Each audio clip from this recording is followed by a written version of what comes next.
programa de Além do Rock podcast.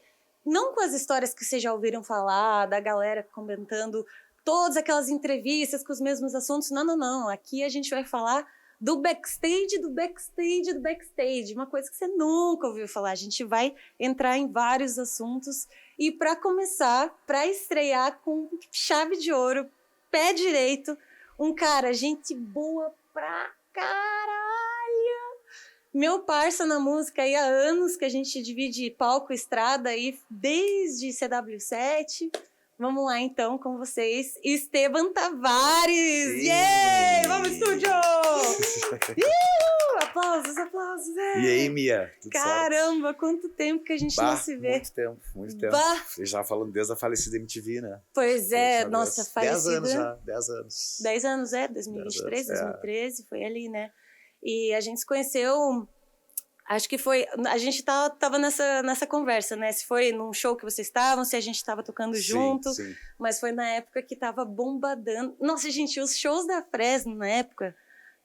Tinha de gente que desmaiava, que saía, meu Deus, era uma loucura, era show absurdamente lotado, e era uma oportunidade do caramba pra gente que tava começando na época e pegar um pouquinho o gostinho dessa estrada. Depois a gente se encontrou, né, junto nessa aí. Exatamente. Deu tudo certo pra todo mundo. Exato. E falando de MTV, cara, você, tipo, é fã de MTV desde criança? Como é que é isso? Muito. Na real, quando eu era criança, eu morava em Pelotas, né? Então, nem pegava MTV, tinha que ter parabólica na época, não tinha TV a cabo. A galera não sabe o que é isso. A galera não tem nem ideia.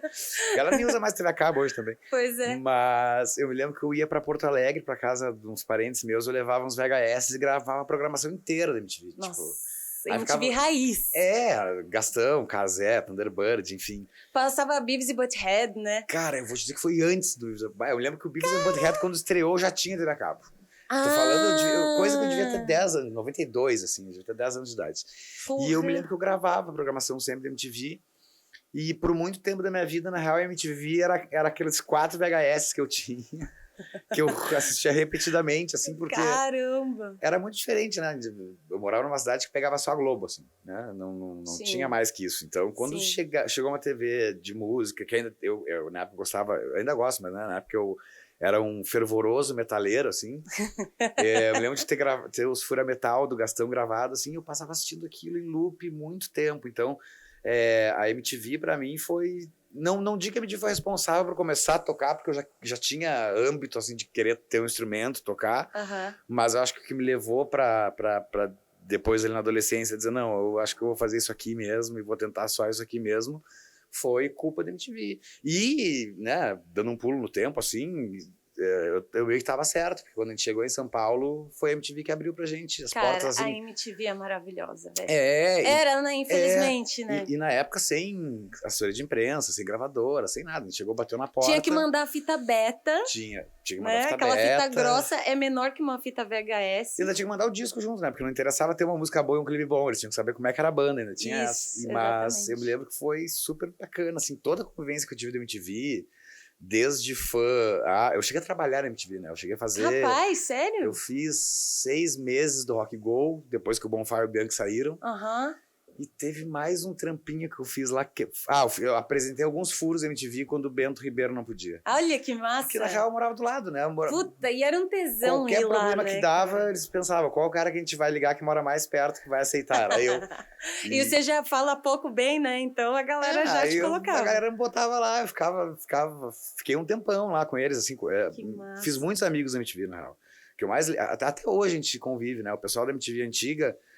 desde a produção, direção, bom, os músicos a gente sempre vai acabar se encontrando. Sim. Mas esse pessoal que trabalhava na MTV antiga, a gente até hoje é amigo. Nossa, do caralho, sério. A MTV também foi um divisor de águas pra mim. Foi quando a gente tava em Curitiba, não tinha muito espaço. De repente começamos a pedir, fazer campanha no Twitter, começou a tocar no MTV Lab 9 da manhã. Sim. Aí de repente entrou na programação do Acesso, disso, daquilo, e aí até começou vocês ganharem o VMB de 2012, Ganhamos o VMB, né? 2011. 11, desculpa. 2011, foi uma... Nossa, foi inacreditável. Mas esse é o legal da MTV. Caramba, e falando em VMB, vocês também tiveram um ano que vocês raparam, né? A gente ganhou 2007 Revelação, aí depois a gente ganhou 2009... Foi 2009. Foi 2009. Vocês 2009 a levaram, gente tipo, ganhou todos? Eu ganhei baixista, o Lucas ganhou vocalista.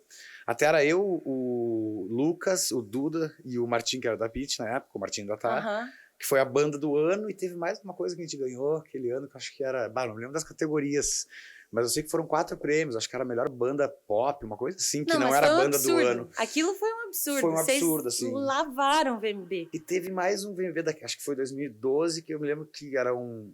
Acho que até foi 2011 que vocês ganharam, que eram 3 cenários diferentes, não era mais no mesmo cenário, Isso, assim. exato. Uhum. Que a gente Era ganhou algum separado. prêmio da internet, mas como a festa era muito grande... VMBB. Exatamente. VMBB. E aí, como a festa era muito grande, eram 3 lugares, a gente tava andando pra lá e pra cá, e eu nem recebi o prêmio. Saca? Não, mas nesse dia foi engraçado que a gente ganhou o hit do ano, Uhum. e daí a produção já veio correndo falando, não, vocês ganharam o VMBB. E daí a gente foi para um outro lado, longe pra caramba, que a gente ganhou de melhor nome de banda com letra e número. Tipo. Não, esse ano teve vários... Eu me lembro que o nosso prêmio também, nesses 2011, no VMBB, também era uma coisa assim... Nada tipo, a ver, assim, era né? um prêmio tirando onda. Assim. É um prêmio ao lado B da MTV, tirando exatamente. uma onda com os músicos, né? Exatamente. Cara, que do caralho. Foi E você tá... Bom, inclusive, gente, vocês não sabem, mas... Claro, já passou o dia, Já né? passou. Mas a gente vai tocar hoje junto, no mesmo lugar. Vai rolar show meu, depois vai rolar show do Tavares. E a gente vai fazer um som hoje aqui em Curitiba. Um revival, né, naquela época. A galera tá maluca, né? Voltou tudo. Voltou. Não, e até, digo assim, eu esteticamente, sonoramente falando assim, eu acho que mudou muito o que eu fazia antigamente de hoje, assim. Mas a gente vê que a galera é a mesma. É impressionante que a gente criou uma fidelidade naquela época. Sim. E as pessoas também, elas vão envelhecendo, elas foram mudando também o gosto musical delas, então elas é muito mais abrangente do que era na nossa época. A gente estava na época limitado àquela que cena tocava emo. Na rádio também, não, né? porque era ótimo, né? Porque era maravilhoso. Era uma cena enorme, então assim, limitado que eu digo era no estilo musical. Em São Paulo rolava muito, né? São Paulo era absurdo. Qualquer lugar que você ia, tava rolando um show de um festival emo. E assim, não era pra 100, 200 pessoas, era pra 1000. Eu lembro que teve o mais. Independente Festival 2, que a prefeitura cancelou no dia. Porque a capacidade era para 8 mil pessoas e tinha 15 mil. Olha tipo, o tamanho desse mercado. Independente, assim, antes da MTV, antes de gravador, antes de tudo. Então, São Paulo alimentou essa cena de um jeito bizarro. Tinha assim, né? tipo, eu lembro do ABC Pro HC ABC também. Pro HC, que era gigantaraço. Independente, tinha o Sampa Music Festival também, era tudo com produtores independentes, caras que resolviam fazer um show, às vezes vendiam um carro para fazer um show, saca? Uhum. E aí contratavam as bandas que na época, né, claro, a ABC Pro HC já era quando as bandas já estavam maiores, assim, mas o caso independente, eu acho que, sei lá, devia ter 15 bandas no line-up e nenhuma custava nem R$1.000, saca? Porque a gente era muito independente, então os caras vendiam um carro, não, faziam um palco, estavam num lugar gigante. Mas o legal era, tipo, fervendo. A paixão da galera pela cena, né? A cena tava fervendo naquela época e na real, quem aparecesse ali com um trabalho bacana era bem recebido, assim, não era difícil de conseguir atingir a galera. Isso. Eu me lembro que o público, na época, tinha muito respeito pelas bandas de abertura, assim. Era uma coisa... Todo mundo entrava antes pra assistir, exato. né? Eu me lembro, agora vai fazer 18 anos a primeira vez que eu toquei no Hangar, né? Eu toquei com a primeira banda, que era Abril, e eu me lembro... E a gente foi abrir o NX0 e eu achei, ninguém vai olhar, vai todo mundo sair fora, saca? Ou vão tomar cerveja, vão sair do bar. Não, e a galera realmente conquistava a galera ali com um show totalmente desconhecido, assim, a gente já vendia CD pra caramba, de uma hora pra outra, e daqui a pouco o teu Orkut, né? O teu Orkut tava cheio já de gente, porque a galera, além de ir pros lugares se divertir, ver as bandas favoritas, eles estavam conhecendo bandas novas, porque também rolou naquela época uma coisa muito do tipo, não, a gente conhece bandas que só a gente conhece. Embora tinha já tivesse... ciúmes, né? Claro. Não deixava que crescesse também, tinha uma galera que vinha gente de fora, não, você é de Mas fora. já tava enorme, eles estavam se enganando, na real, que só eles conheciam, porque já tava realmente enorme a coisa. Caralho, nossa. E tinha época também no MySpace, né? Porque era uma claro. coisa que revolucionou. Exatamente. Porque a gente tinha acesso a colocar ali... Não, e era streaming, não, tipo, porque a gente veio daquela época que tinha que baixar o MP3, uma conexão lenta ainda pra conhecer a banda. Quando o MySpace chegou mesmo, aí foi a primeira oportunidade de chegar, não ter que baixar uma música, apertar um botão e sair tocando. Tinha o Trama Virtual também. Trama Virtual foi muito importante. Mas não ficou tão popular, Não né? ficou tão popular porque era nacional. O MySpace foi uma coisa mundial. Então tinha até teve bandas maravilhosas que eu amo até hoje, que eu conheci pelo MySpace, bandas gringas e tal, que foi indo de página em página, tu vai caindo ali, daqui a pouco tu conhece uma banda. Legal demais, né? Nossa. E assim que eu comecei o meu lance também. Eu me lembro que eu tava na Fresno e a primeira música solo que eu fiz, eu abri um perfil no MySpace. E começou a... E Foi ótimo, né? Mas aí que tá, tipo, isso que eu queria saber. O que bateu na tua cabeça, assim, que, por exemplo, você tava numa banda de muito sucesso. Tava entrando na frente. No ápice, né? E aí, de repente, você começou a sentir uma vontade de fazer uma parada diferente como artista e pensou, tipo, pô, talvez aqui eu não consiga desenvolver esse lado. Como é que foi isso? Não, na verdade, no começo foi bem menos pretencioso, assim, porque eu acho que a gente nem tinha lançado o primeiro disco meu com a Fresno, que foi o Redenção. Mas você já estava ali, né, fazendo já parte da Fresno já era de uma parte forma da Fresno, muito... a gente já tinha ganhado VMB e um monte de coisa, mas assim, eu sempre tive esse lado mais cancioneiro, violão e tal. E minha pretensão nunca foi sair da Fresno naquela época. Então eu falei, eu vou lançar um projeto solo. Mas nada a ver, uma coisa não anula a outra. Eu nem pensava em fazer show, tanto que a primeira música que eu lancei foi em 2007 e eu só fui fazer um show no final de 2009, assim. Nossa, eu não tinha até porque a agenda da Fresno na época era muito boa, a gente tava cheio de compromisso, então as músicas que eu fazia era mais assim, tem essas músicas que eu faço, não é nem que eu não teria espaço na Fresno, eu nem apresentava pra galera. São músicas diferentes que eu faço na Fresno e eu vou lançar aqui pelo MySpace e vou mantendo essa galera. Não tinha uma vontade, assim, de dizer, não, eu quero fazer um disco e desse disco aí eu não vou mais estar na banda. Claro, exato. É que às vezes a galera, tipo, não entende que é tipo, por exemplo, o Tavares quis sair da Fresno, quis fazer carreira. Cara, mas é que às vezes uma coisa as não coisas vão dando. Tipo, é um caminho totalmente com várias vertentes, né? A gente nunca chegou, na Fresno a gente não chegou a discutir, assim, musicalmente, nem quando eu saí. Mas aí quando eu saí, eu já tava com esse disco pronto há 1 ano e pouco, não tinha lançado ainda. E eu tava fazendo muito mais músicas, sem querer isso, né? Tu não escolhe, mas tava fazendo muito mais músicas pra mim do que pra Fresno. E eu fiz um cálculo muito rápido na minha cabeça. Eu gostava muito do que eu fazia na Fresno, mas eu tinha minha vontade de cantar, eu tinha vontade de apresentar outras músicas e foi isso que culminou na minha saída, assim, mas não foi, brigamos, música. Não, com certeza não. Porque vocês também sempre se deram muito bem, sim, né? Sim. Os caras são muito gente boa. E foi dali que eu peguei. Só que, claro, né, nesse meio tempo eu achei que eu ia sair da Fresno pra fazer a turnê do meu disco solo, e aí o Humberto me convidou pra fazer a turnê deles. Eu vi tudo isso aí, cara, mas daí você pensa, meu Deus. Eu não tinha como negar. Não sacou? tem. Porque eu era muito fã dele. São coisas da vida que você não pode deixar passar. Eu era muito fã do cara, eu era guitarrista, na real, eu toquei baixo na Fresno, porque eu não tinha baixista pra tocar, e me chamaram.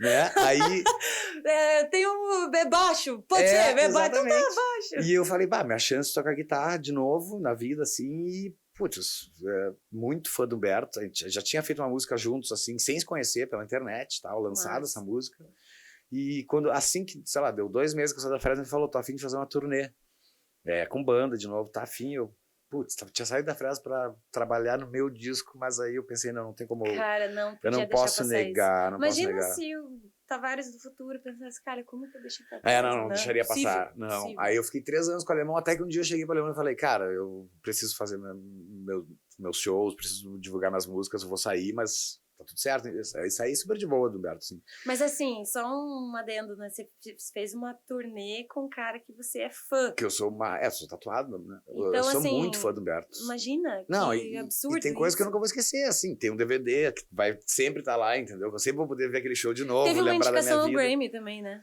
Teve, mas foi o Insular, foi o disco que eu gravei, claro. Não, eu tava pensando, foi o Insular.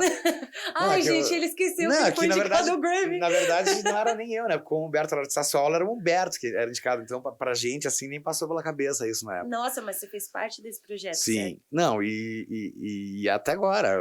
Ano passado, eu acabei tocando com ele no Toque Marina em São Paulo também. A gente se encontra sempre quando pode, assim, e ele é muito querido comigo. Além de tudo, uma amizade. Nossa, e ainda mais o Humberto, né? Que tem a fama que ninguém é amigo do Humberto. Pô, eu sou.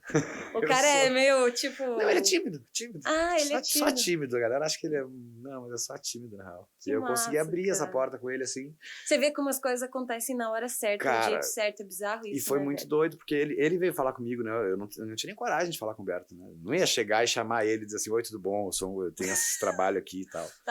Como se fosse pouca coisa, assim, meu nome é tal, o cara que ele tem de disco de ouro na parede dele, eu tinha de anos de vida na época, né? Então Nossa, velho. Aí um dia ele mandou uma mensagem pra mim assim, eu ouvi nem tinha lançado o disco ainda. Eu ouvi umas músicas tuas no MySpace e achei umas músicas boas e vamos fazer uma coisa junto, uma música junto, assim, só pra compor. E a gente acabou compondo uma música chamada Tchau Radar, que a gente lançou na época, e o Humberto estava vindo de 3 turnês acústicas já, que era o Acústico dos Engenheiros 1 e 2, depois teve Pouca Vogal com o Duca Lendecker, que foi mais 4 anos. Então quem era fã do Humberto, do Engenheiros, ficou muito feliz com a ideia de ter guitarra de novo, Sim, saca? claro. E a partir dali a gente seguiu esse trabalho, que foi o Insular. Depois veio o Insular ao vivo, DVD, que foi ótimo, também foi gravado em BH, e fiquei ali até 2000, até o Humberto começar a trabalhar no disco novo. Aí quando ele começou a trabalhar no disco novo, eu pensei, não, eu não tenho como fazer tudo agora. Porque... Cara, e dessa turnê que não era teu trabalho como, tipo, a banda, por mais que fosse uma banda, era teu trampo. Sim. Você era mais daí, de, tipo, um projeto era contratado fechado, do Humberto, claro, né? claro. Mas e qual que foi a diferença de experiência de você estar numa turnê com a Fresno, que é uma parada que, tipo, é tu e tal, e tá como convidado, mas mesmo assim é do teu ídolo, né? Cara, tem esse agravante. Qual que é essa diferença de sensação, sei lá? Não, claro que a Fresno a gente teve que construir as coisas assim, né? A gente construiu num lugar menor, e aí às vezes não tinha hotel pra ficar, e daqui a pouco a gente conseguiu um contrato, e aí foi melhorando, aumentando, e ficando uma banda grande, viu isso rolar. Só que eu sempre falo isso, não tenho como comparar o que foi a saída da Fresno e entrar no Humberto, porque o Humberto, quando eu entrei ali, o Humberto já tinha quase 30 anos de carreira. Nossa, quase, né? É muita coisa. E então, assim, tudo era muito diferente. O absurdo. espaço de show, a gente nunca tocou num lugar mais ou menos. É sempre nos lugares maravilhosos, assim. O Humberto tem uma carreira muito grande, era sempre shows muito cheios, era os melhores hotéis do mundo. Então, pra mim, ali de contratado... Foi uma experiência muito eu foda. tava achando o máximo, assim. Falei, caralho, eu não tenho que me preocupar com nada. Porque na banda sempre tem aquela história, né? Deu um problema, tu fica estressado, porque a banda é tua. Gente, daí dá pau na passagem de som. Puta, fudeu, e agora? Exato. Eu não tava nem aí, na real. Eu tava só aproveitando, porque ali realmente rolava a mordomia, né? Tocar com o Humberto rolava um lance de mordomia, assim, tu tinha... Pulou etapas, assim, né? Foi direto pro nível hard da coisa. E foi super agradável, né? Eu não posso reclamar muito, porque a gente ensaiava geralmente 2 vezes ao ano só pra montar o show, né? A gente montava o show em janeiro, aí em julho, se tivesse que mudar alguma coisa, eu ia pra Porto Alegre, porque o Humberto mora em Porto Alegre, e o Rafa, o baterista, também. Então eu ia pra Porto Alegre, passava uma semana, ensaiava o novo show e deu. Não tinha aquele... A gente se via na estrada, eu saía de São Paulo, eles saíam do Rio Grande do Sul e a equipe saía do Rio. Era uma coisa muito doida. Cada um num canto. E se encontrava sempre num aeroporto. Cara, tem que ser muito grande pra fazer um negócio pra desse, sair, né? A gente que sabe os corre do imagina tu ter um músico que sai de São Paulo e outro de Porto Alegre. Como é que tu... Não, a minha banda vai sair de outro lugar. Né? Nossa, tem que ter muita moral, então, né, pra mim foi só cômodo, assim. Foi super tranquilo, na real. Que legal. E a experiência, assim, de olhar mais pro lado do que pra frente. Porque, afinal de contas, eu tava tocando com o Humberto. Eu sabia... É uma experiência diferente, mas enriquecedora do mesmo jeito. Claro, né? não. E de ser o teu ídolo, ele tocando. E tu não tá muito preocupado com o público, porque o Humberto, pro público dele, é Deus. Então, tipo assim, se eu entrasse pegando fogo no meio do show, ninguém ia olhar pra mim. Entendeu? Eu sabia que eu tava ali pra tocar com o Humberto. Então... mas você também, peraí, né? Peraí. Você também sempre foi uma pessoa de muito destaque na Fresno. Você não é desconhecido. Não, né? Eu entendo, mas eu tava chegando num público que não nem conhecia a Fresno, assim. Tipo, sabia que a Fresno existia, tinha visto na televisão, alguma coisa assim, mas não era o ouvinte. O público Humberto não era exatamente o ouvinte de Fresno na época. E eu tava super feliz do mesmo jeito, assim. Nossa, eu olhava pra lá, tava o Humberto ali, eu falei, pô... Imagina, já pensou se o Bon Jovi me chama pra fazer... Eu ia puxar cabo, entendeu? Eu ia fazer qualquer coisa. Eu entendo... É um absurdo. Eu entendo. A gente chegou, falando do Bon Jovi, a gente chegou a abrir pro Bon Jovi. Não, né? calma, peraí, antes de você começar essa história, vamos de drink aqui? Especial da Caissara Brasil. É um drink, cara... Não vou falar nada. Você vai experimentar e você vai me dizer o que você acha. Graças. É o brinde, né? Um brinde, tchim-tchim. Tá bom, tá. Tá na medida. Calma que isso aqui é forte, viu? Ficar louco, Cuidado, que quanto mais docinho... Mas então, como fã do Bon Jovi, você chegou a ver o cara? Não. Cara, impossível. A gente abriu a turnê de 2010, eu não lembro nem que disco era. Era o... Será que não era o Bounce? Era o Bounce. Não, era o Bounce. E cara, como o Bon Jovi... Eu não sei exatamente, eu não quero falar besteira aqui, mas na época o Bon Jovi estava envolvido com alguma coisa do governo americano, que era... Sério? Não, mas envolvido assim positivamente. Ele era embaixador de alguma coisa. Tá, assim. eu já achando fofoca. Não. Era uma coisa meio positiva, assim, só que como ele estava envolvido com o governo, ele tem a proteção do governo americano. Aham. Então, a gente foi tocar no Morumbi e no Sambódromo, no Rio de Janeiro. Cara, nossos camarins eram literalmente 100 metros um do outro. Nossa. E na frente do camarim do Bon Jovi tinham, sei lá, 4, 5 viaturas da polícia, que tu não conseguia nem se tu tentasse. E sempre tinha aquele gringo com uma estrelona que tava protegendo ele, assim. E aí tinha no contrato dizia que eles iam receber uma pessoa pra foto só. E na época era o presidente da gravadora, né? Aí o presidente da gravadora falou, não, eu passo. Deixa os meninos da Fresno fazer a foto. Caramba. Aí eles, não, a Fresno são 4 pessoas, não é uma só. Aí a gente falou, então, deixa pra lá. Mas assim, Puta merda. eu peguei as guitarras do Sambora todas, porque o Hold era super simpático, Meu super gente boa. Deus, você pegou as guitarras. Peguei a câmera 2 braços na mão, assim, aquela, claro. Eu não acredito, Mexi que experiência tudo, do caralho. chato pra caramba, assim, fui lá pro cara, posso ver? O cara, pega esse traço aí. Meu Deus, que emoção, eu ia E ainda era o Sambora, né? Teve essa, ainda era o hit Sambora. Então, a gente fez esses dois e eu me lembro que foi, tipo assim, na minha concepção foi 2 shows de luxo, porque eu gosto muito do Bon Jovi também. E Nossa, é um absurdo, né? Foram 2 shows de luxo, assim, a gente abria e depois a gente ia pra pista ali, sem pagar nada, porque a gente não tinha que pagar, a gente tava abrindo o show. Assistiu o show do Bon Jovi. Assistia o show de pertinho, assim, já conhecia a equipe dos caras. Mas conhecer eles pessoalmente, assim, não. Mas eu tenho um disco autografado lá em casa, por todos. Nossa. E... Como que você conseguiu isso? Cara, aí foi no vai entregando, vai passando e daqui a pouco volta pra ti autografado, né? Nossa.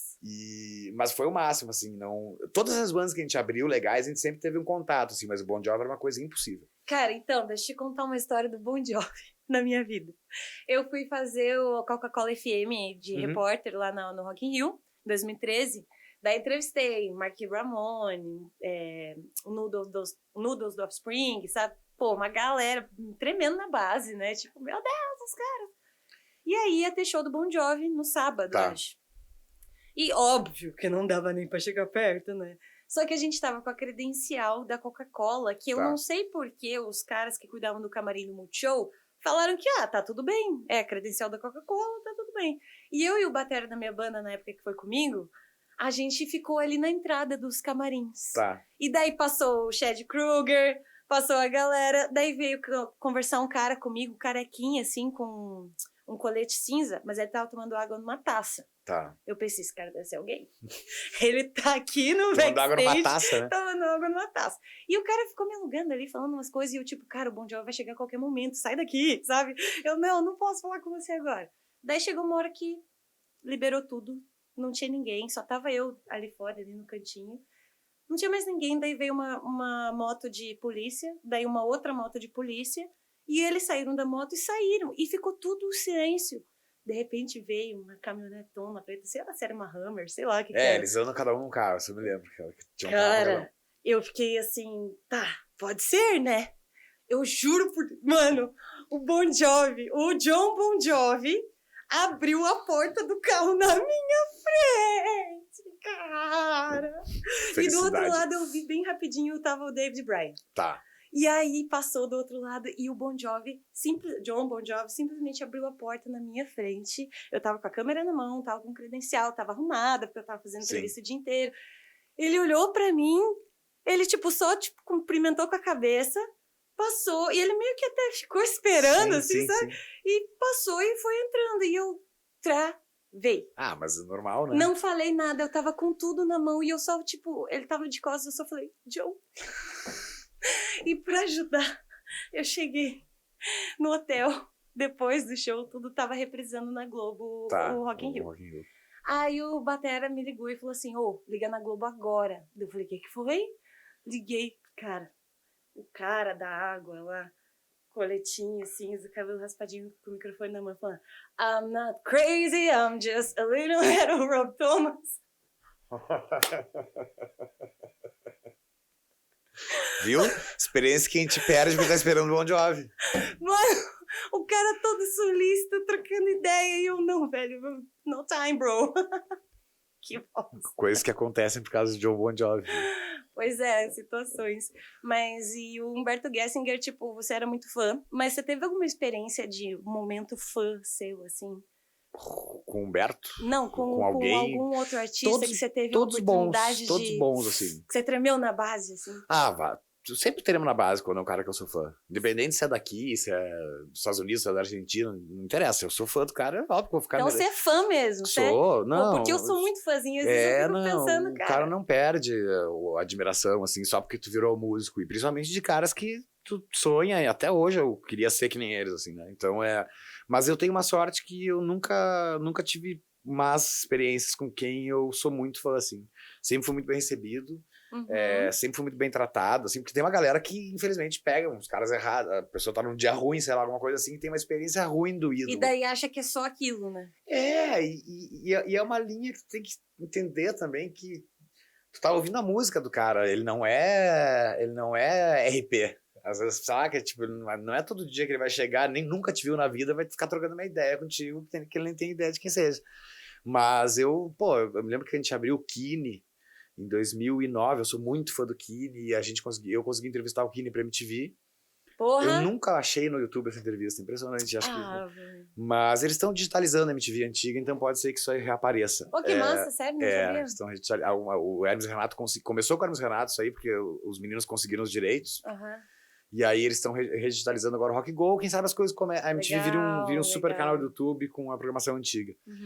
E os caras do Kine foram super gentis, assim, e depois a gente fez a tour com o Amberlin, que pra nós era a banda mais importante que tinha na época, assim, pra Fresno, e a gente virou amigo dos caras mesmo, assim, a gente construiu uma relação de amizade, e todo mundo que eu fui conhecendo, eu me lembro que a primeira pessoa que eu conheci na minha vida, depois que eu saí de Porto Alegre, assim, um cara super envergonhado, vindo de Porto Alegre, e a gente foi tocar no primeiro show meu com a Fresno também, eu dei uma sorte, foi no Mineirão. Primeiro show meu com a Fresno foi um festival gigante no Mineirão. Meu Deus, o cara começa a tocar num estádio. E aí eu entrei e os camarins eram Não, mas peraí, conte um pouco desse backstage desse momento. Pois é, cara, exatamente. Porque imagina como é que você devia estar. Primeiro show. Eu tocava na noite em Porto Alegre. Você não dormiu, né? Cara, o pior é que eu dormi porque eu tava doente pra caramba. Você tava doente? Muito doente, muito. Eu tava com pneumonia nesse show. E eu me lembro que a gente pegou um ônibus Fresno Cachorro Grande. Um ônibus fretado de São Paulo até Belo Horizonte, que se tu tá viajando com cachorro grande, quem conhece sabe que é impossível dormir, é impossível ser feliz. e eu lembro que eu cheguei no Mineirão, assim, e os camarins eram onde são os vestiários, mas os banheiros eram pra todo mundo, que aqueles banheiros gigantes de vestiário de time, assim. Caralho, e eu entrei ali e tava o D2. E eu vindo de Porto Alegre, eu falei, você fingindo naturalidade. Não, fingindo nada. Caralho, D2, velho. Claro que eu nem falei oi pro cara, velho. Tava ali lavando a mão e eu fiquei pensando assim, putz, primeiro lugar que eu entro do camarim, o primeiro show que eu vou fazer, tá o D2 ali. Aí esse dia teve Black Eyed Peas, teve D2, teve o NX tava também, teve Cachorro Grande.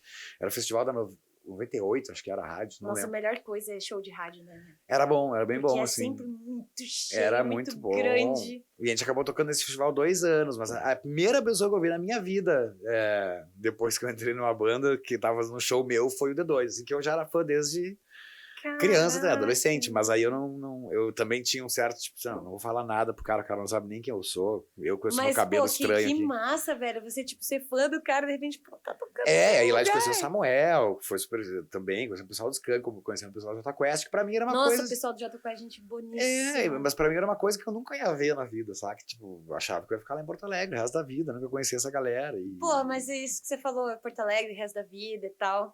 A gente que não é de São Paulo, a gente acha muito estranho, né? Porque a gente tem que criar uma ideia, criar uma parada assim, tipo, vou atrás disso, então eu tenho que ir pra São Paulo, tenho que fazer, a gente tem que criar um roteiro. A galera que já é de São Paulo já é influenciada desde sempre.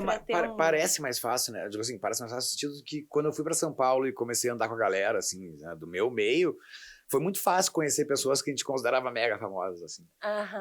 Quando tava em Porto Alegre, ficava assim, esse cara nunca vai falar comigo, nunca vou ter oportunidade de falar com esse cara. Exato. Lá em São Paulo, eu sinto que minha carreira anda muito mais rápido, porque você conhece muito mais gente, Você, de repente, todo mundo tá disponível para fazer alguma coisa. E todo mundo também saiu dos seus estados para ir para lá. Então, meio que todo mundo se ajuda, todo mundo é mais simpático um com o outro, porque tá todo mundo meio que na mesma, né? E como que foi essa mudança? Tipo, você sempre quis trabalhar com música ou você chegou a fazer outra coisa? Não, eu cheguei a fazer faculdade, assim, mas porque para minha geração era meio que uma cobrança da sociedade ter faculdade, né? Mas não cheguei a completar, porque eu já tava tocando na noite, né? Eu comecei a tocar na noite com 18 anos, então... Tocar na noite, gente, tocar na noite. Você não percebe hoje, quando você vê um artista fazendo show, que você fala, porra, faltou uma noite ali, né? Não, total. Eu acho que é uma baita escola. É uma baita escola, é a melhor escola. Puxar cabo errado, tomar choque. Eu fiquei 6 anos tocando na noite, então foi um tempão, assim, da minha vida. Até os 24 anos eu tava tocando nas casas noturnas em Porto Alegre, no interior do Rio Grande do Sul. Você também fazia tipo de tocar e você não podia nem entrar no rolê? Porque você era mais novo, assim? Ou você não, eu tive RG falso pra tocar. Eu tive RG falso. Os primeiros shows... É que também os primeiros shows foram num bar que era de um amigo meu que sabia que eu era menor. Mas eu tinha que ter um RG falso no bolso, assim, sempre. Sim. Porque eu comecei a tocar meus primeiros shows ganhando um cachezinho, assim, eu tinha 17. E foi ótimo, na real, porque experiência, é a melhor escola. Não, a melhor escola que tem. E ainda ali nos anos 2000 ainda tinha muito espaço para tocar na noite, né? Hoje em dia, cada vez ele diminuiu muito, reduzido, assim. Também eu entendo a logística de um dono de um bar e tal. Hoje em dia, a galera também... Não sei quantas pessoas iriam a mais no teu bar se tivesse uma banda tocando cover ou se tivesse um DJ. Eu tô falando aí já do capitalismo, não tô falando do amor à música ou não. Mas naquela época ainda tinha muito espaço pra música ao vivo. Cara, mas assim, se eu... Entre um rolê que tem música ao vivo e um rolê que tem DJ, eu sempre vou pro lado da música ao vivo. Eu também, porque, mas como é outra será que vibe, pensa né, a pessoa de 18 anos hoje, entendeu? Eu não sei, eu não consigo entrar na cabeça dela pra saber como é que funciona isso. Mas a gente chegou, me lembro que a gente teve época que a gente fez 22 shows no mês, assim, saca? Tipo, porque tinha que trabalhar, só não tocava segunda e quarta, saca? E era um trabalho mesmo. Sim, claro. Mas foi bom, porque ali eu fazia os acústicos. Exato. Não, o que tivesse que fazer. Show de 3 horas tava lindo. Mas tinha coisas boas, assim, consegui sair de casa, aluguei um apartamento, comprei o primeiro carro, tudo na noite. Aí minha mãe voltou pra Pelotas, eu fiquei sozinho em Porto Alegre já. Minha família já queria voltar, na real, eu que tava trancando. E aí larguei a faculdade. Quando eu vi que eu tava com muito show na noite, eu também fazia faculdade no período da noite. Então, as últimas aulas eu perdia sempre. Nossa, Eu tinha que estar antes no lugar e tal. Aí um dia meu pai me ligou e falou, cara, não tá gastando dinheiro com faculdade? Eu falei, tô, não gosto. E ele falou, então sai. Sai e compra uma guitarra aí, a prestação o que tu gasta de faculdade por mês, tu paga uma prestação de uma guitarra. Aí eu falei... Cara, eu fiz o terceirão, fiz o vestibular, na época eu tava tentando medicina, nada a ver, assim, mas tava estudando pra cacete. Daí, tipo, deu um problema familiar, minha avó faleceu no dia da prova, assim, e eu me lasquei, não passei por um ponto pra segunda chamada. Mas daí eu fui pro cursinho de novo no ano seguinte, aí comecei na semana de saco cheio, a primeira semana de saco cheio, eu comecei a divulgar no Orkut a banda. Tá. De repente, a parada começou a crescer de um jeito. O MySpace crescendo, a comunidade no Orkut crescendo. E eu pensei, cara, e se eu fizesse isso todo dia por um ano? O que podia acontecer? Cheguei pro meu pai e minha mãe e falei, não volto mais. Eu vou ficar divulgando minha banda, velho. E funcionava pra caramba na época, né? Cara? Conseguia fazer isso. Tinha esse começo dos anos 2000 até 2010, assim, era muito bom, porque... Tu literalmente não precisava de ninguém te assessorando pra fazer. A voz o contato era direto com o teu suposto futuro fã, né? Então foi muito. Eu me lembro que o começo da eu não tava na Fresno no começo, mas eu acabei gravando os 2 primeiros discos. Eu me lembro que era uma coisa que eu próprio, que era da geração deles, não entendia. Que é uma banda que na época não tinha nem MSN, era no Mirk. Nossa. Que a Fresno divulgava as músicas no boca a boca. Daqui a pouco, lá na Croco, que era uma casa noturna em Porto Alegre, tinha às vezes 300 pessoas de fora do show da Fresno. Nossa. Uma banda divulgando no boca a boca. Assim, daqui a pouco comecei a ver a agenda da Fresno. Rio de Janeiro, São Paulo. Aí um dia vi Manaus. Eu falei, putz, não, peraí. Opa! Os caras estão no boca a boca, chegaram até Manaus. Caraca. Aí, por mais que a gente seja a geração da internet, eu não tinha entendido aquilo. Saca? Parecia que antes tinha um pouco mais de força, né? Agora tá um pouco mais banal, por ser tão rápido, por ser tão... Não, e tem muito... também, querendo ou não querendo, quem usou a internet nessa época que tu te refere, assim, era meio que só a gente, que eu digo assim, né? Tipo, hoje em dia, a primeira coisa que uma banda pensa quando qualquer trabalho que faz é a internet. Na época, o primeiro pensamento era a gravadora. Então a gente que não... Exatamente. A gente não tava atrás de gravadora, porque nem tinha público, então tinha que fazer um público na internet. Então, tu chegar pra alguém em 2006 e falar, eu tenho uma banda, era muito mais impressionante do que hoje, né? Hoje... E outra, bom, hoje acho que tem várias vantagens em relação aos anos 2000, que hoje, pelo menos, uma banda, a primeira demo já é boa. Já é bem gravada. É verdade, tipo, porque também né? Se você não entrega o mínimo, você já nem tá no jogo. Né? Mas na nossa época, assim, eu me lembro que tinha um monte de banda que fazia sucesso, mas que o trabalho... Você vai ouvir hoje em dia, você pensa, meu porra, Deus, tinha uma como é que banda gravaram época, isso, saca? Você escuta hoje, você fala... Quem gravou isso desse jeito, assim? Mas também era o lance inocente da coisa também, que a galera tava ali pela música, não interessava muito o lance da gravação e da produção. Eu me lembro que eu não tava, mas a Fresno foi ter foto só no terceiro disco. Cacete. Não tinha foto da Fresno, então dependendo do lugar, eu me lembro que os guris chegavam às vezes e ele não tinha nem a concepção de ter um hold, né? Então, era o amigo da banda. Nem o amigo, os guris vinham sozinhos pra cá. Pra São Paulo, pra onde fosse. E o Lucas, o Vavo, chegavam, montavam ali, afinavam e ninguém sabia quem eles eram. Porque a banda não tinha foto de trabalho. Ter uma Cybershot era caro na época, então pouca gente fazia foto show. E daqui a pouco eles terminavam de afinar, tá bom, vamos começar o show. E a galera, isso aí é a Fresno. E o lugar tava lotado pra ver a Fresno, mas ninguém sabia quem era o Lucas, quem era o Vavo, quem era o Cooper. Aí, por muita insistência, eu lembro que isso era uma ideia do Lucas, assim, no primeiro disco ele falou, não, a gente não vai ter foto de trabalho. Sabe, a gente não quer, era conceitual, assim, os caras...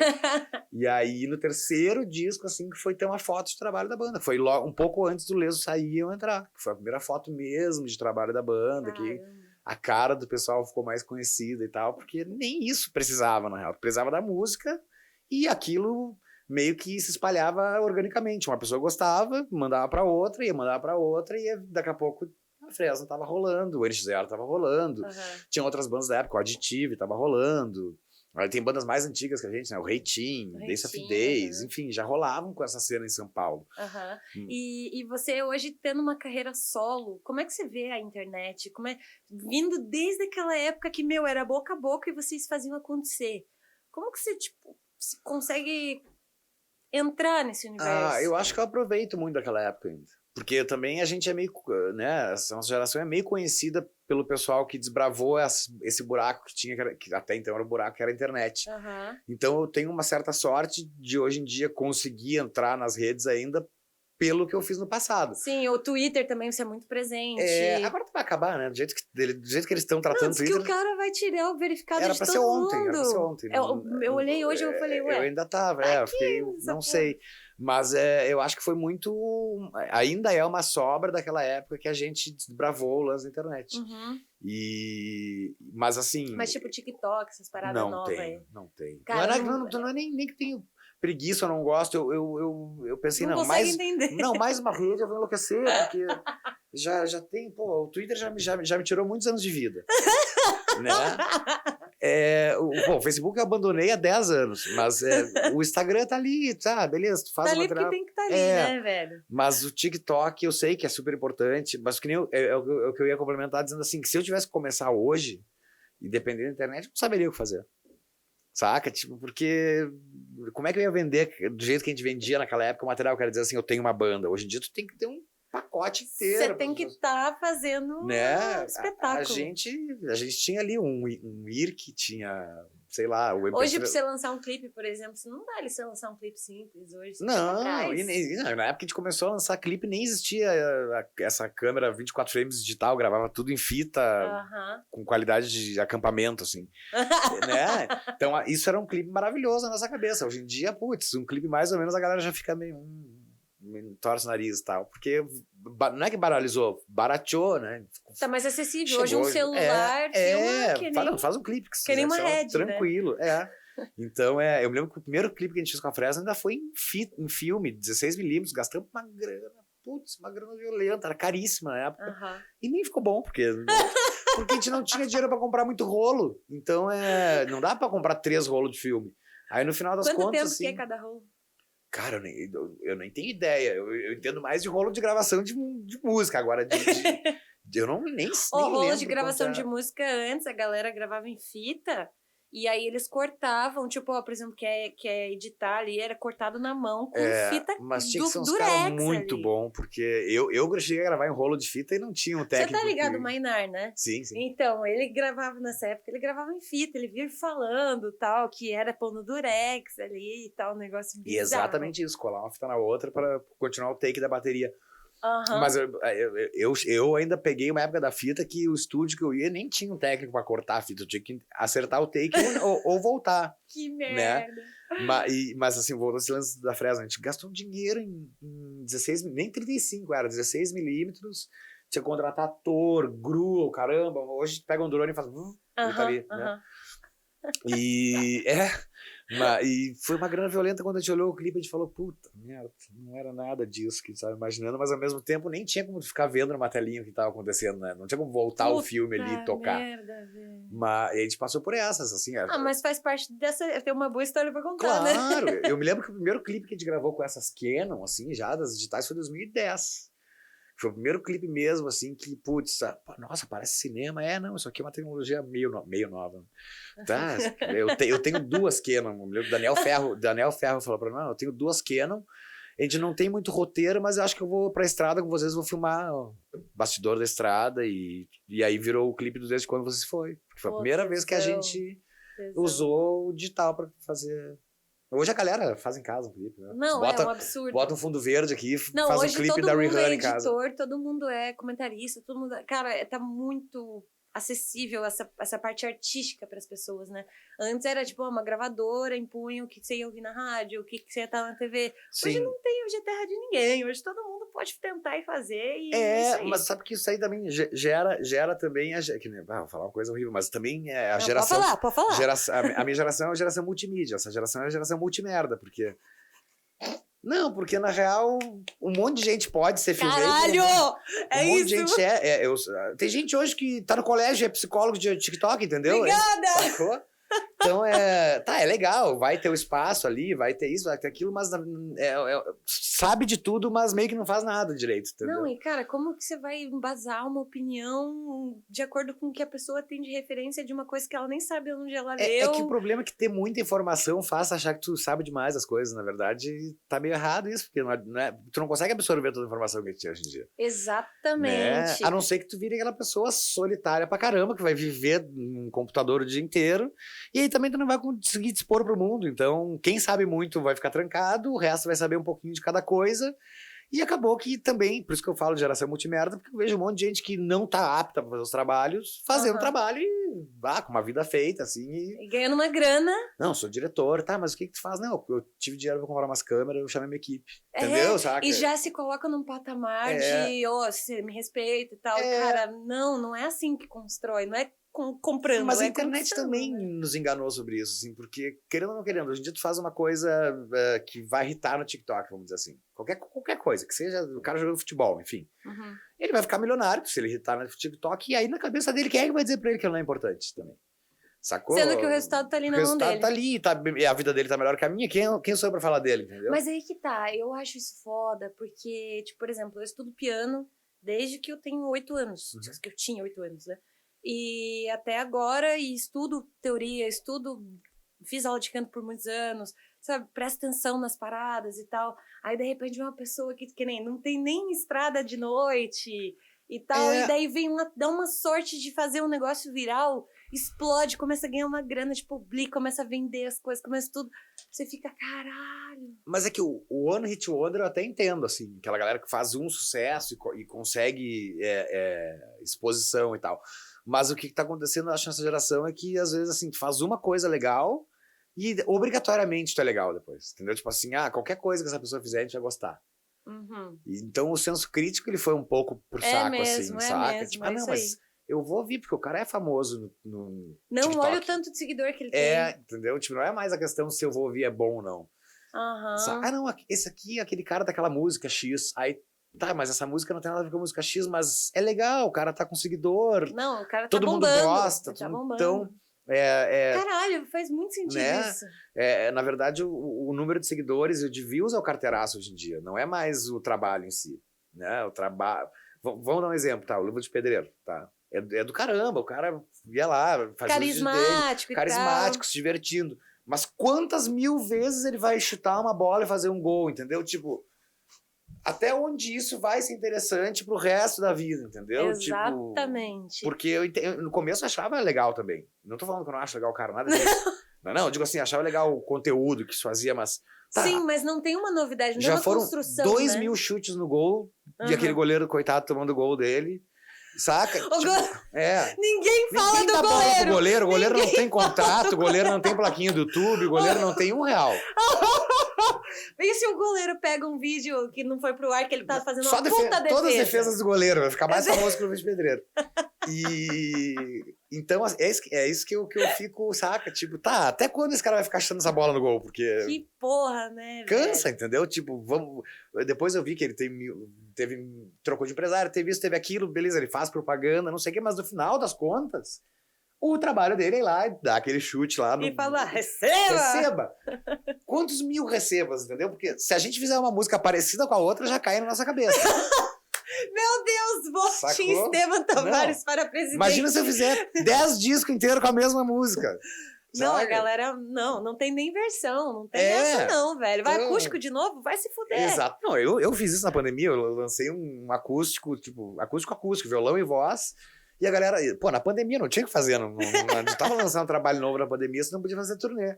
A galera, pô, música antiga. Pô, de novo, saco, velho, já ouvi. Eu digo, pô, vocês passam o dia inteiro vendo o cara falar receba lá. Tô fazendo uma música aqui com outra versão, chamei um monte de músico bom pra tocar e vocês estão falando que eu sou preguiçoso, porra. E vocês não fazem ideia do trampo que é gravar uma música. Foda-se a acústica. Pode ser, é antiga, pode ser um trampo desgraçado. Vai tempo, vai dinheiro, vai energia mental. Vai um monte de gente envolvida, vai depois. E outra, não é só gravar, é mixagem, é master. Saco, aí, cara. porra, a foto pra capa da parada. Como... Ah, vai se fuder, aí não, pô, tu regravou algumas músicas aí, tipo, já acústicas. dá pra... Porra, caralho. Já conheço essa porra. É. Não, e aí tem esse lance do imediatismo também, né? Que é... Hoje em dia tu tem até medo de lançar um disco, porque antigamente tu tinha, sei lá, 2 anos pra fazer um disco, né? 2 anos, 3 anos. Hoje em dia tu lança um disco, amanhã tá falando assim, quando é que tem música nova? Cara, mas eu lancei um disco ontem, né? Mas eu ouvi já as 10 músicas. Exatamente, já decorei, já cansei. Você sabe como é que é pra fazer 10 músicas e lançar, saca? Você tem que fazer 30. É um ano de estúdio, saca? Tipo, desde demo até gravar, mixar, masterizar, que nem tu falou, faz arte, faz foto. Puta, procura o cara certo. Pensa no clipe. E a galera, pra um cara de 12 anos falar pra ti no outro dia assim, ó. Tá, e quando é que sai alguma coisa nova agora? Gente, passei 2 anos fazendo isso. Mas veja, tá todo mundo vendo um vídeo e a pessoa tem o direito de passar na frente em 1 segundo. Então se ela já não vai com a cara, pum, é o imediatismo da parada, assim, saca? Isso é muito foda, né? Pra gente que começou numa... E aí, mas ao mesmo tempo diferente. tem um lance até meio cínico, assim, porque agora eu tô fazendo a turnê de 10 anos no primeiro disco. Que aí tu não entende nem o teu público, nem tu te entende. Porque ao mesmo tempo que... né? Tá muito bom isso. Mas ao mesmo tempo que a galera não quer que tu relance nada, ou que tu regrave alguma coisa, eles ficam felicíssimos de estar fazendo uma turnê de 10 anos. Não, entendeu? O discurso e a prática são completamente diferentes. Mas assim. veja, tipo, no meio da pandemia, a galera ainda tava pensando o que era a pandemia. Exato. Agora, o que tem de nostálgico, todo mundo se abraça. Também porque tem é isso, uma parada que é uma forma de você passar depois desse trauma todo, você só quer aquilo que é familiar. Não, e também tem um lance, eu vejo hoje assim claro que tem uma galera que eu vejo que eu vi crescer assim, tem amigas aqui minhas de Curitiba que eu conheci, sei lá, deviam ter 18 anos, agora já estão nos seus 30 e poucos, formados, todo mundo, e eles continuam indo nos shows, mas tem gente que eu vejo a cara e eu lembro assim, tipo, não, eu vi essa pessoa em 2008 aqui em Curitiba, e provavelmente ela vai hoje porque eu tô fazendo 10 anos o disco. E a pessoa acho que vai por um lance sentimental, de lembrar da época e tal. Eu vi muito show desse disco, eu vou lá de novo. A nostalgia, tipo, é um dos sentimentos mais importantes que a galera... mas ao mesmo tempo a gente não parou de fazer música, entendeu? Tipo, a gente não parou de fazer disco novo, as músicas não são piores que as antigas, é que a galera se agarra naquilo. E aí meio que tu fica, às vezes, carimbado também. O próprio Humberto, né, que a gente tava falando. O Humberto não parou de fazer disco, não parou de fazer música, mas, pô, ele tem que tocar aquelas músicas de engenheiro no show dele, porque a galera vai tá indo carregar lá pra sempre. pela nostalgia também. Mesma coisa, no show hoje, vou mandar umas do CW7. Por quê? Porque a pessoa vai me ver, ela espera demais. Exatamente. Aquilo. Exatamente. Então, ao mesmo tempo que essa galera da internet, ela se regenera, porque Vamos dizer que o chamado influencer hoje em dia, que eu realmente, na minha concepção, é bem diferente, porque não tinha... Quando eu era jovem, assim, antes dos meus 30 anos... O que era influencer pra você, antes desse lance Carl de Sagan, internet? saca? Aham. Isso é influencer. Não é o cara que vai me dizer como é que eu visto meu tênis, assim, não. Mas, enfim, e depois que inventaram esse termo, assim, eu já tinha 30 anos quando inventaram o termo influencer, eu não entendi muito bem, mas eles se renovam muito facilmente, assim, quer dizer, se o TikTok sair da moda hoje, eles já estão muito uma maquininha, assim, preparados para entender a próxima rede, o que vai irritar na próxima rede e o que vai fazer. Tu começa sendo um cara que ensina a fazer cachorro-quente, daqui a pouco tu é designer, tu tá ensinando, entendeu? Tipo, eles vão se mesclando de um jeito que eles vão conseguir manter um público, né? E o músico tem a música. Não tem muito. E a gente não tem muito pra onde ir, né, cara? A gente vai criando. E nem vontade, assim, porque isso que a gente tá fazendo é do caramba, entre dois músicos, mas, por exemplo, assim, eu não sei se mesmo se eu fosse mais jovem, Tavares, agora tu vai ser apresentador de uma coisa como o teu emprego de verdade, tua vida fixa. Não, eu não nasci pra isso. Exato. Sacou? Eu posso até fazer, porque vai me divertir, porque eu vou ganhar uma grana e tal, mas o que a gente faz ainda é música. Claro. Primeiro plano é sempre música. Independente se for no TikTok, no Instagram, uma próxima rede que vier pela frente, nosso trampo é música, nosso trampo lá é ouvir as bandas que a gente gosta, é tocar e tal. Essa galera de hoje, eles ganham dinheiro por existir. E eu não tô menosprezando nem um pouco, não é isso que eu tô querendo dizer, mas quando tu sai dos 18 anos sabendo que tu pode ter uma vida simplesmente por existir, saca? Tipo, uma só vida financeira. Sua rotina, coisas banais, vídeos rápidos. Tem gente que faz coisa muito legal, saca? Nessas redes. Tem as exceções, né? Uma galera que faz coisa muito legal, mas tem gente que, sei lá, senta na frente da câmera e fala, hoje eu fui no shopping, gastei tanto, e aí depois eu levei meu cachorro pra tomar banho e tem 2 milhões de views, entendeu? Em 24 horas. Você fica, não, peraí. Será que eu sou muito fechado ou o pessoal tá consumindo qualquer coisa também, sabe? Porque não faz muito sentido. Eu lembro dos primeiros, quando se criou o termo youtuber também, da pessoa que fica diretamente com a câmera conversando, os caras tinham, as pessoas tinham um conteúdo bacana, assim, tipo, tinha que ser um contador de história pra ser youtuber. Tinha que ter um roteiro ali minimamente programado, né? Nem que fosse da cabeça, mas que a pessoa tinha um talento pra aquilo. Sim. Agora meio que tu precisa ser bonito, saca? Tipo, meio que regra, né? E o que tu falar tá valendo, saca? Hoje eu vou falar sobre o show do Bon Jovi que eu fui lá, entendeu? Se eu tivesse 20 e poucos anos, a pessoa ia estar show do Bon Jovi. Não, e daí tem sempre, tanto quanto a pessoa que vai amar o que você vai fazer, e tem sempre a pessoa que tem que ser do contra. Às vezes a pessoa nem é do contra, mas ela precisa mostrar uma... Não, mas isso é bom. Sabe que eu acho que eu sempre levei os do contra como positivo, porque quem gosta muito entra na defensiva tua, e aí acaba virando aquele grupinho assim, tipo, não, nós vamos te convencer que é legal. Saca? Hoje eu vejo a juventude assim, tipo, vamos ouvir. Bom exemplo, tá? Eu fui no aniversário da minha irmã uns 2 anos atrás, quer dizer, foi antes da pandemia. Aniversário de 20 anos da minha irmã, que já tem 24 agora. O tempo dá uma bugada nesse. A gente tava lá na festa e o pessoal, vamos ligar um som. E eu, beleza. Até eu fiquei curioso, perguntar o que eles estão ouvindo, né? O que essa galera de hoje ouve em casa? Eles foram lá e botaram no top 50. Tipo assim, saca? Tipo, abre o Spotify e bota no top 50. Já tá bom. E aí toca a primeira música que eu nunca ouvi na vida, tipo, que tá e todo mundo cantando aqui. E aí daqui a pouco sai do pagode, que entra no sertanejo, que entra num rock, que vai entrar num funk, e foda-se, música virou adereço de festa, saca?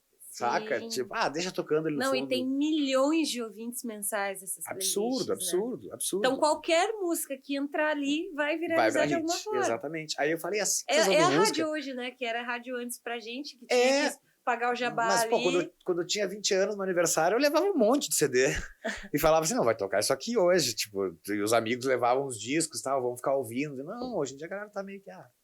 Era a mesma coisa que a gente ligar na rádio na nossa época, assim, sabe? Liga na rádio aí, deixa tocando. Que doideira, né, velho? O troço é mais volátil, não tem o que fazer.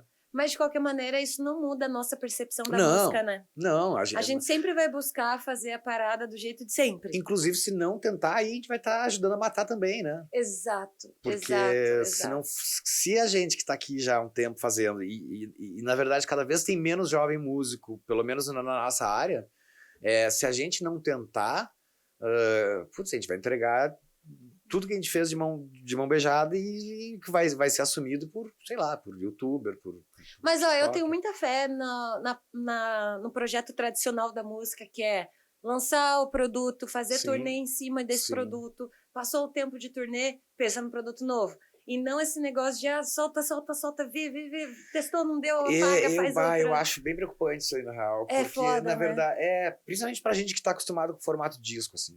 Né? Que a gente ficava pensando num disco a vida inteira, o ano inteiro, assim, e escrevendo um disco da música 1 a 10 que fosse, mas saca? Aí tem fases do disco, né? Pô, essa música tem que ter uma música calma no álbum, tem que ter isso. E a mixagem era meio parecida, porque era um disco inteiro, era um pacote, aí a masterização era um pacote, todo mundo gravava na mesma época.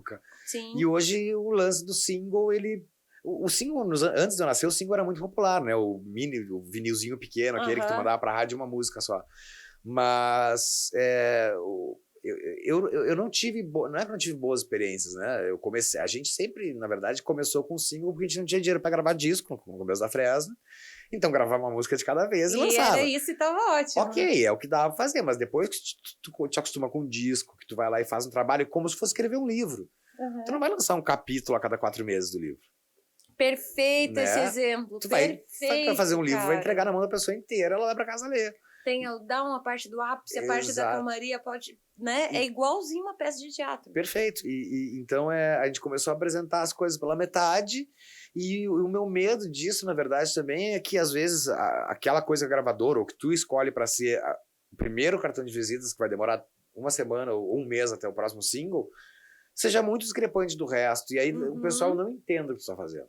Quando tu ouve um disco... Isso aconteceu muito comigo. Perfeito. Muito comigo, porque você vai mudando, o artista vai mudando a cabeça, muda o jeito de pensar. Daquele single que você lançou por último, esse já não liga mais. Já não liga mais. Você não sabe o que o artista tá querendo. Por isso que eu acho que o disco é importantíssimo, porque tu vai ouvir a proposta do artista naquele momento, que é essa aqui, e aí tu vai esperar lá os teus 2 anos até chegar um novo disco que tu vai ouvir do começo ao fim. Até porque, gente, existe uma ressaca de trampo criativo, uma ressaca criativa. Total. Quando você faz um álbum, você faz um monte de música, tá compondo direto. Chega uma hora que você fala, velho, eu preciso dar um time disso de uns meses, porque não dá, suga demais. Não, e até porque terminando de fazer o disco, já tem que sair tocando ele.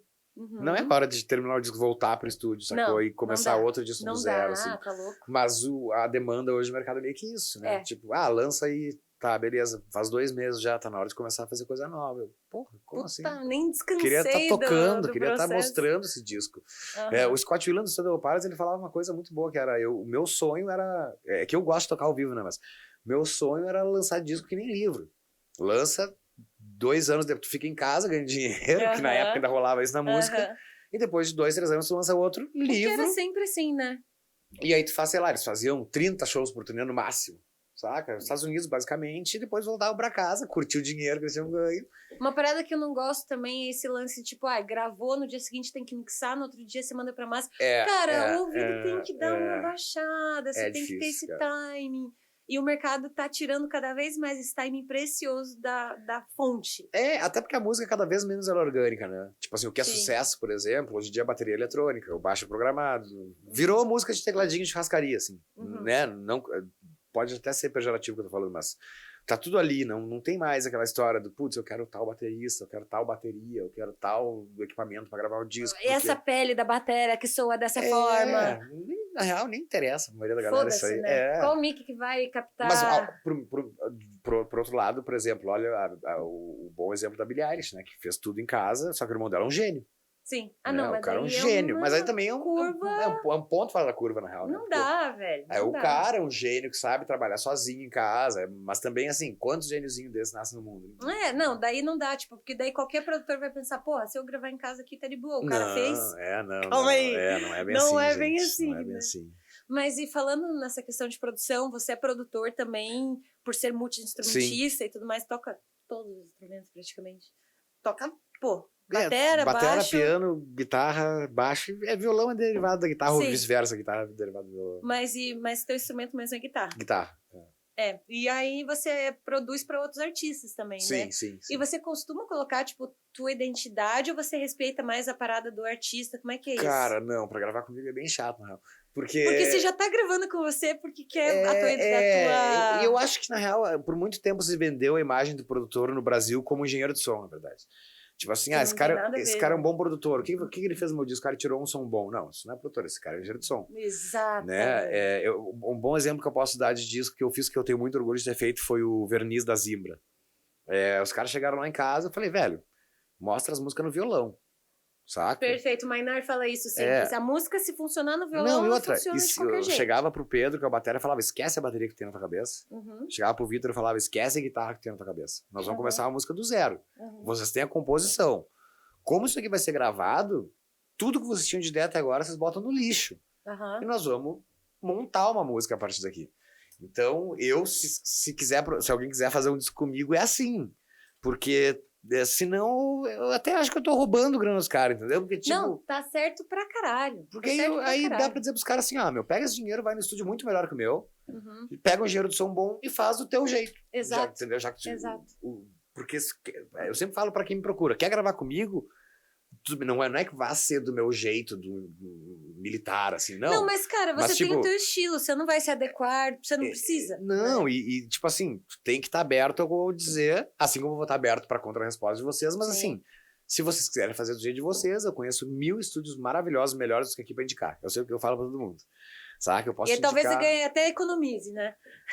Exatamente. Pode ser que tu gaste menos grana, mas eu também vou economizar minha saúde mental, porque eu não vou ter que ficar discutindo. Não, Deus livre. Não, é uma merda. Você começa, monta uma bateria, o cara, mas peraí, calma, velho. Tô começando aqui, velho, porra. Exatamente. Então, né? assim... É tipo, a galera já acha que a primeira coisa que você escutou, não, mas... fica quieto, mano. Quem é que faz isso aqui? Eu ou tu, né? Tipo... Mas e falando nas células de produção, pra ser produtor, você tem que ouvir de tudo, né? Pra entender todo o mercado como um profissional, não como um consumidor final. Não, mas como, tem que por exemplo, vou ouvir, sei lá, o funk da puta que pariu. Vou ouvir, cara, pra ver que caminho que os caras estão buscando. Exatamente. Mas me diz sobre a sua, digamos que, playlist lá do B. O que você escuta que a galera fala nem fudendo que ele escuta? Eu até acho que eu sou meio aberto, assim, no que eu escuto, porque... Mas, cara, por exemplo, a galera acha que eu ouço muito rock, assim, rock, que eu falo rock, quando eu falo duas guitarras, bateria e tal. Death metal. É a coisa que eu menos escuto, cara. Hoje, saca? Tipo, menos, assim, eu sou um cara que... na minha época de Fresno, a coisa que eu mais escutava na época de Fresno era o Stevie Wonder. Eu sou fanático por Stevie Wonder. Mas musicalmente também fez um... Claro, abre na tua cabeça, abre o Big Bang na tua cabeça, assim. E hoje, assim, velho, a galera sabe disso, mas o que eu mais ouço é o rock argentino, né? E alguns anos já faz isso. Por 10 anos pra cá, é o que eu mais ouço. Pegar meu Tidal agora, assim, mais tocados. O Tidal é o melhor, né? Porque você escuta master do negócio. Inclusive, eu não quero fazer propaganda contra ninguém, mas troquem de assinatura aí. Bem melhor. É que o Tidal, ele não comprime a faixa. Então ele você entrega escuta igual o disco, que vem da master direto do estúdio, exatamente. Né? Outro patamar, outra história, mas também não é tão intuitivo, né? Não é tão intuitivo, não. Digamos assim, tem playlists do compositor. Mas que eu acho bom, às vezes, saca? Não ser tão intuitivo, porque aí tu vai ter que procurar a música. Perfeito. Saca? Não fica te entregando, ouve aí. Escuta isso que eu tô mandando mas enfim, cara, eu sou muito apegado ao rock argentino desde os anos 60, assim, desde o Billy Bond, aí passando ali pelas primeiras bandas, o Almendra, Pescado Rabioso, Serú Girán, os artistas dos anos 80, Fito Paz, Charly Garcia, o Spinetta Solo, e essas bandas novas, que eu chamo de novas, né, que são bandas que têm menos de 10 anos de carreira. Conhecendo Rússia, Bandalos Tinos, os Tessela Meleno. Eu fui agora pro 2º ano seguido para um festival que tem lá chamado Cosquim Rock, né?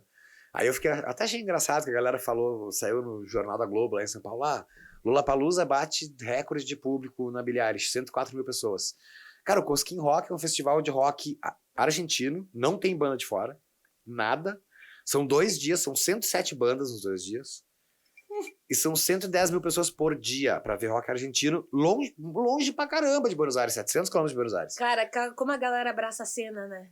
Cara, então assim, eu não consigo imaginar no Brasil um festival de rock, ou que seja pop, que hoje em dia nem se usa mais o termo pop rock. Né? Ficou meio que nas antigas, né? O pop rock virou indie. Eu digo, sabe o que seria, verdade. Né? O indie é o antigo pop rock, meio disfarçadinho. Com umas roupas mais antigas, mas entendeu? Mas... Um cheiro de naftalina. Mas assim, eu cheguei lá pelo segundo ano consecutivo, cara, banda argentina, 110 mil pessoas por dia, e eu olhando assim, meu Deus, qual lugar no Brasil que a gente botaria 100 bandas brasileiras, de todos os estilos, em 7 palcos, e daria 100 mil pessoas por dia. Nem fudeu. O mais próximo disso é o João Rock, quem sabe? Mas o João Rock também é medalhões da música brasileira, né? Do rock brasileiro, e aí dá, sei lá, metade, 55 mil pessoas por dia, 60 mil.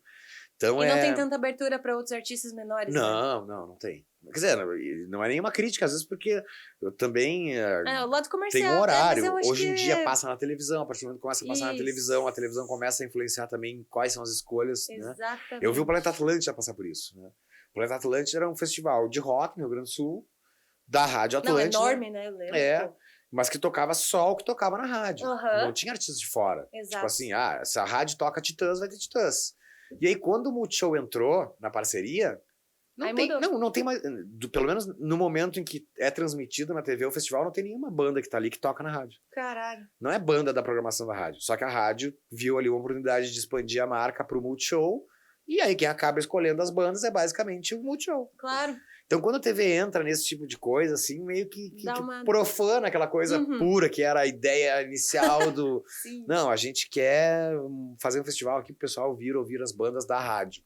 Não, hoje eles... Na verdade, o Planeta Atlântida hoje emprestou a marca pro Multishow, né? Exato. Porque aí vai lá, sei lá... troca de sua mão, só troca o poder da mão. Qual é a dupla sertaneja do momento, qual é, saca, o artista do momento, e sempre vai ser o momento, assim, não é mais aquela coisa que nem tu falou, a gente já falando de nostalgia. O Planeta Atlântida não te oferece nostalgia mais. Não, te oferece o que tá tocando no top 50 do Spotify. O que tá tocando no top 50 do Spotify, exatamente. Nem na rádio, nem na própria Rádio Atlântida. Exatamente. Papas mandou lanche, é isso? Opa! Olha Nunca aí, é ruim, hein? Olha, antes do show... Sempre bom. A gente tá boa. Que barbaridade. Aí, tudo nosso. Que barbaridade. Maravilha, até veio coquinha pra dar aquela rebatida no drink. Nossa, eu ainda vou ficar no drink aqui, mas fique à vontade. Já olhei pra ele assim, tipo... Tudo seu, fique à vontade. Minha primeira vítima depois que a gente acabar de gravar tá ali já. Mas, hein, não, já tá quase chegando no finalzinho. Mas eu queria saber de você... o que você... a gente chegou numa parte do programa, assim, que a gente vai mais profundo. Se chama Cápsula do Tempo. Tá. Você, 2013... Tá. 10 anos atrás. Volta lá. Tá. Se visualize. Tua roupa. Eu tinha cabelo preto ainda. Teu cabelo. Aonde você tava. E agora, aonde você tá. Se você pudesse, naquele momento de 2013, hoje, você com a cabeça que você tem hoje, o que você falaria pra aquele cara de 2013? Boa.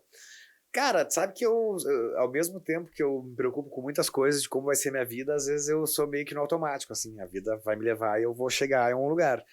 Mas eu acho que, principalmente no nosso caso, assim, eu acho que eu teria escolhido melhor os caminhos de empresariamento, saca? Então você falaria cuidado com o que você vai assinar aí, exatamente, aqui pra frente, tu tá entrando numa carreira solo, que agora tua vida que depende disso. Eu acho que eu tava muito acostumado também com o formato que a Fresno entrou, de tá no empresário grande, tá? E aquilo lá me deu um certo conforto até mental, do tipo assim, não preciso me preocupar muito com isso. E aí acabei fazendo escolhas assim que não foram erradas, foram experiências, mas que se eu pudesse voltar e dizer assim, não, cara... Pensado um pouquinho mais... Eu era mais jovem na época, eu ainda tava numa certa evidência, ainda tinha o espaço da MTV pra mim, tinha tudo aquilo, e eu acho que eu teria pensado melhor em procurar quem iria trabalhar comigo, assim, não que eu não goste de quem trabalha comigo, nada disso, mas eu acho que eu perdi um tempo precioso, e hoje em dia, cada dia é precioso pra nós, né, a gente vai ficando mais velho. Nem me fale. Então, eu acho que eu teria procurado melhor, assim, quem iria trabalhar comigo. Eu acho que isso aí foi uma coisa que porque ao mesmo tempo que a gente tem a mania de fazer tudo e se envolver em todo o processo, às vezes a gente pode estar errado, muito mais fácil a gente estar errado que estar certo, porque a gente é músico, a gente não é empresário. Exato! Nossa, isso você resumiu, cara. A gente gasta muito mais fácil a gente estar errado. Coisa que não precisa. Mas ao mesmo tempo tinha que gastar essa energia porque Tu Não via que tinha as também pessoas quem estavam fosse fazendo fazer, né? errado. Aham. Tipo assim, não, peraí, beleza, eu tive um tempo num lugar grande, eu aprendi alguma coisa lá também, Uhum. e o pessoal que tá comigo hoje tá errando aqui, aqui, aqui. Então eu acho que eu teria procurado, aí falando uma visão mais profissional mesmo da história, não tão amorosa em relação à música, se eu pudesse voltar, eu acho que eu me preocuparia mais como eu ia, a gestão da minha carreira, assim, como seria feito. Pô, né? legal demais essa observação. Porque a gente se ilude, né? Sempre vai se iludir uma A hora. fama assim. é uma grande ilusão, né, Exatamente. cara? É Aí, um momento... e aí tava tudo bem, tava todo mundo fazendo tudo por ti, e fechava um show, e te tratavam bem, tu ia na rádio, não sei o quê. E uma hora tu te engana que aquilo não vai acabar. Uhum. Saca? Não, amanhã tem mais. Amanhã tem mais, amanhã tem e mais. tal. E aí tu esquece que vai chegar um cara mais novo que tu, que vai fazer outro tipo de som e que vai tirar o teu lugar. Ninguém pensava nisso. Né? Se perguntasse pra alguém da Fresno há 10 anos atrás, ninguém pensava que pudesse, que nem teve ali. Diminuir. Entre 2014 e 2019, as bandas deram uma enxugada no tamanho e tudo assim. Sim. Ninguém imaginava que isso ia acontecer. Ninguém. Era um show com casas menores.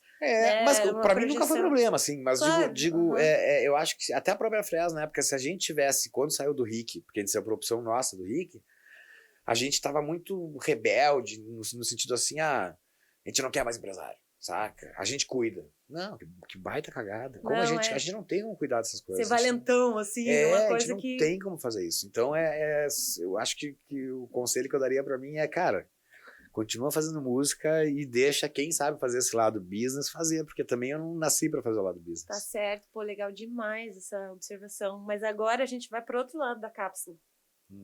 A gente vai pro Tavares de 2033. 2033, você consegue se visualizar? O que você vai falar para deixar gravado para quando você estiver em 2033, você vai ouvir você dando esse recado para você?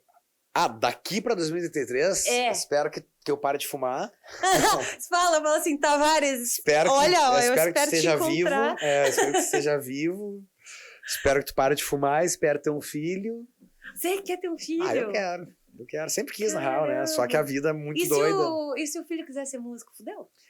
Eu acho que ele vai estar no melhor lugar, né? Porque vai ter aula de graça em casa, vai ter um monte de instrumento bom. E eu, pra ter o primeiro instrumento, quase morri. Hoje tá lá, né? Meu filho pode pegar nas coisas. Eu não sou vaidoso com isso. Então, eu só ia dizer pra ele, olha bem pro teu pai e vê se é isso que tu quer. Veja bem pra mim e vê se é isso que quebra a tua vida. Mas não tem, cara. Eu acho que na verdade, o lance... A minha família sempre foi muito... Faz o que tu quiser. E eu acho que sempre também, apoiou. se não fosse isso, eu não seria tão feliz que nem eu sou hoje. Com certeza. E o conselho que eu posso dar pra mim daqui a 10 anos eu vou te dizer, mais do que profissional, te cuida aí pra tu ficar vivo, pra tu poder ter um filho e pra tu poder continuar fazendo música. Ai, nossa, eu fiquei bem emocionada aqui. Porra do caralho, velho. É isso que a gente tem. Depois de uma certa idade, a gente começa a pensar nesse tipo de coisa. Porra, eu só quero meu chazinho. Tenta ficar vivo, velho. É isso aí. Porra, Tavares Rodrigo, né? Rodrigo Esteban Tavares. Não, Esteban Tavares ou Rodrigo? Tanto faz. Esteban Tavares. Esteban ou Tavares, você prefere? Não, Tavares tu não sabe quem é, Tavares, né? Tavares é muito... Esteban Tavares. Não, Tavares.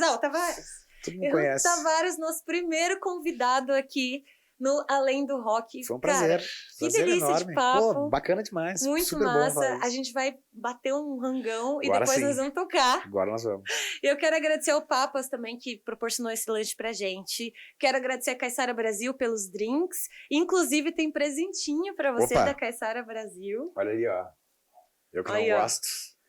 Muito obrigado. Tudo seu. Opa. Obrigado, pessoal da Caissara. E eu quero agradecer também a CD Criatividade e Design. Muito obrigada pela parceria de sempre.